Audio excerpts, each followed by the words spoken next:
Why do people focus only on Lagos? 16 adult staff were kidnapped. Can't our government actually do better instead of placing power in the hands of thugs?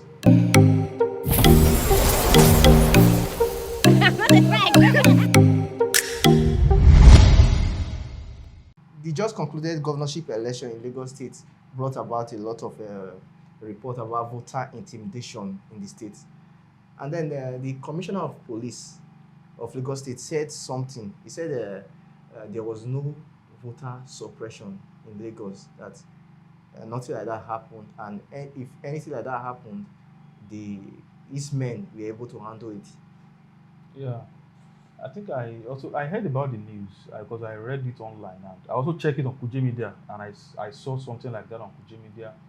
I think what I have to say about this is that it is not proper for anyone to try to oppress people just because you think you have power over them. Yeah. It is very, very wrong, because this is democracy, where we have the right to select any person or any leader that we want.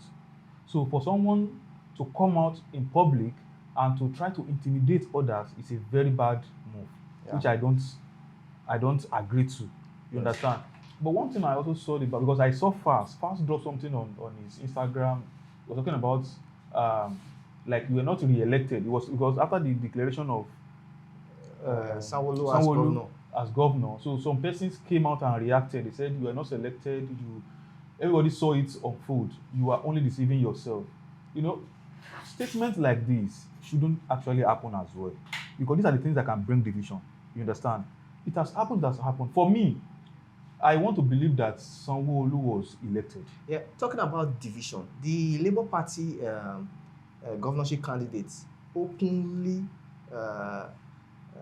rejected the result, and he said the things happening in Lagos, the way they conduct election in Lagos, will actually cause a lot of strife in the near future if it is not taken care of.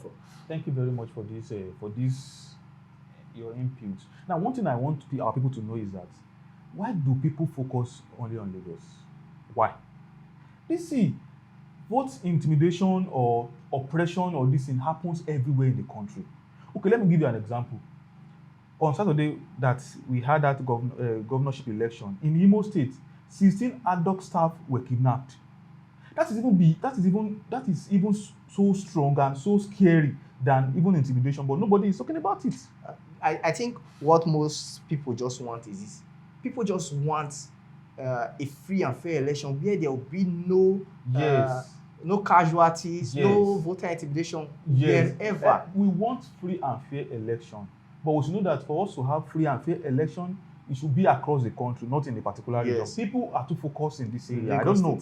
Now, okay, I want to ask a question. During the presidential election, those elections that came from the East, to me, they were not free and fair. They were not free and fair. And if anyone want to reject that, they should prove to us that these elections were free and fair. But we didn't hear anything about it. All we keep hearing was the Lagos zone. It happens everywhere. I'm not supporting it. It is bad. But we should not make it as if it is only Lagos that these things are happening. It happens in the north, it happens in the east, it happens in Lagos. Talking about Lagos State, there's this video of MC Oluwomo that was trending online before the election, where he was talking about where he said that people, if you know you don't want to vote for APC, don't come out. Well, I think I understand. I think I've said something like that before. Yes, and after the election, there's this tweet made by somebody, an internet influencer, MC Oluwomo, our next governor of Lagos State. And I think people shouldn't be surprised when in a few years' time they actually see him become governor. No, MC Oluwomo can never become the Lagos State governor. Mark my word. Why? He doesn't have the qualification to do so. You understand? He's not educated, and he doesn't even have the capability. He doesn't have any political record that can make him to be in such position. Now, understand the fact that this man is an influencer, you understand, because he has held position in his National Youth Road and all of those things. You know, he has been in that department, and if you want to rule Lagos, let me put it that way, you cannot do away with that their own department too, because they have influence. They have a lot of persons working under them, even graduates working under them, and he happens to be their boss. So MC Oluwomo is not just a man that that existed yesterday. He has been in Lagos for over. In fact, I grew up knowing that man. I've been hearing about his name as early as early 90s. Exactly. That's where another problem is now. This person has a reputation for I shouldn't call it thuggery. Let's say these Agbero people. Like there has been several reports that he's actually their leader in Lagos or something like that. Then this same person, I don't know if you remember last year when federal government actually gave this a thug control over security in Niger Delta. Okay, yes. Okay, that I think you were actually saying something about that just now, where these people are actually needed. Yes, they are needed, but can't our government actually do better instead of placing power in the hands of thugs? Yeah, I think government also have a responsibility to play in that. But at the end of the day, you cannot. Okay, let me give you an example. It is these guys that actually make Lagos a safer place to live. Now, all these people now that are trying to claim that Lagos is no man's land, in early 90s, they don't even. Where are they? Because I've been going to Lagos as early as 1999, 2000, and So where are those guys there? It was when this MC Olomo came in power that they were able to suppress it. In Lagos before, Lagos of now of olden days. If you walk along the road, before you get home, it's either you lost your phone or you lost your gadget or you are robbed. Yes. And these are the guys that are doing all of these things before. So when Tinubu came in, he felt that it would be improper to send these guys away because at the end of the day, they will not leave Lagos. They will just be constituting nuisance. That was why he tried to empower them, give them a section whereby they can also be seeing some revenues to take care of themselves. So people see Tinubu as someone who actually empowered these guys.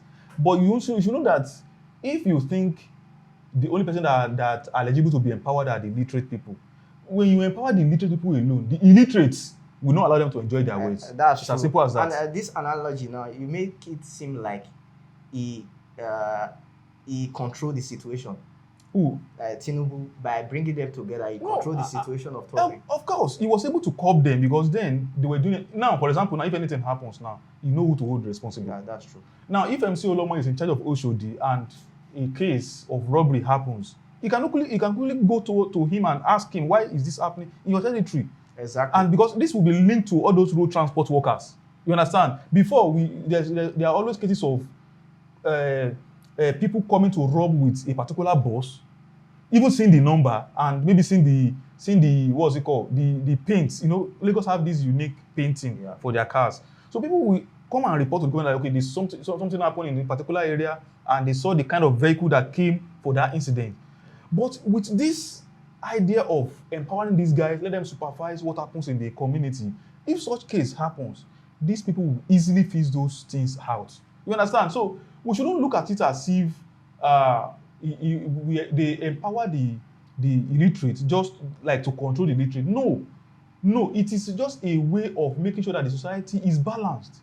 Everybody can live peacefully. Because you don't have the money to go to school, that should not limit you. I think that is the idea behind. Yes. So another thing I want to pass to people is that we should not associate all this thuggery alone to Lagos. It happens everywhere. Yeah, definitely. You understand? Thuggery is everywhere. It's everywhere. Then, so I don't know, for this election, one thing I've actually observed in this election is that they place so much emphasis on Lagos. And this actually brings a lot of controversies. And if not for God, it is very close to bringing ethnic war, because at the end of the day, Igbos and the Yorubas, they are now having misunderstanding and they are trying to fight each other. I think that's where the problem is. Exactly, and that is because the focus was only on Lagos, and because people were looking at Tinubu. So because of the hatred that they had for Tinubu, they're trying to penetrate more and see more about Lagos which is not supposed to be. Because let's just say the president-elect came from Lagos. Exactly. So that is where everybody has their eyes on. Everybody talking about Tinubu, they're talking about Sanwo now from Lagos. Nobody's talking about other states. It is not only in Lagos that APC won. APC won in many other states too. Why are they talking about it? Why is it only in Lagos? And for me, I'm not saying that election is free and fair 100%, but I can guarantee that Sanwo-Olu actually won that state.